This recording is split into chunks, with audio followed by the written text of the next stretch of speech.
Glue is drying on our first rotor, so we have a chance to make some predictions. First, our objectives. We want to prove that we can achieve perpetual motion, we want to maximize torque, and we want to minimize hysteresis, or ideally prove that hysteresis can be effectively nullified with a continuous rotor.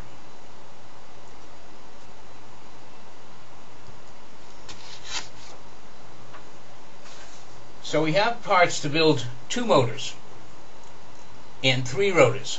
What we've chosen to do is to build 2 rotors with partial working segments, a 40-degree segment and a 60-degree segment. And here's the motor.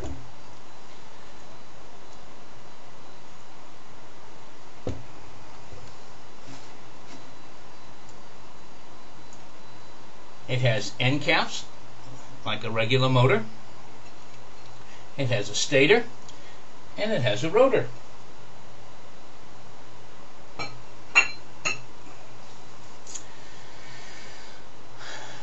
The stator is nothing unusual. It has spots for 12 magnets. We're using just 2 because we want to start with minimum torque. We have the ability to put in 12 magnets with north-south, north-south, north-south poles around the edges. But we're only using 2 magnets to get started with. Those 2 magnets are attracting to 2 working surfaces on the rotor. Our first rotor has 40-degree segments, and this rotor will eventually have 60-degree working segments.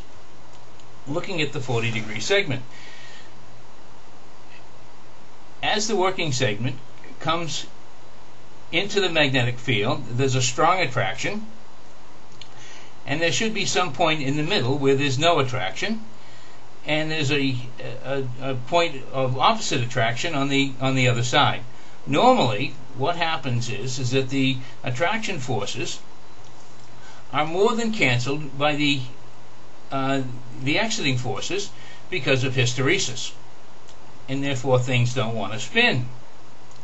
What we're saying is that we have the same torque from this position all the way through here up until this position, and that we have more attraction as the rotor comes into the magnetic fields as when it's exiting.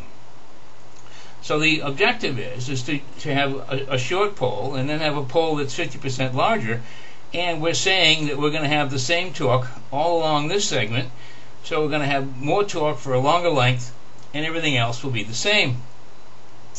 Ideally, we'll have a rotor with a 360-degree working surface, and this should spin at nearly unlimited speeds.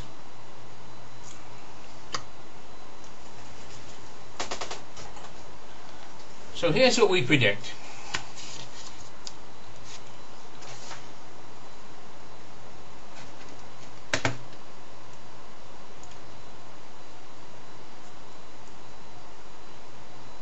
Based on our linear test, we should be getting approximately 2 newtons per square meter of shear force from each magnet.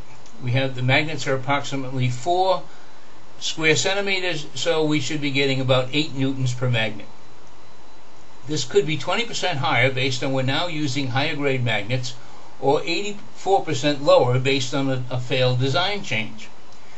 The 40-degree rotor will spin at less than 1,000 RPM. Now that's not really a prediction. We have added extra hysteresis into the circuit to make sure this thing doesn't spin too fast. Regardless, the 60-degree rotor should spin 25% faster than the 40-degree rotor, and that's based on that there's 50% more torque produced, more net torque, and the square root of that should be the ratio of the speeds. Now all of these rotors will spin at the same speed with 2, 4, or 6 magnets. Hysteresis forces increase with the magnet count. The 360-degree rotor will spin at more than 3,000 RPM using just 2 of the 12 magnets. Now what that means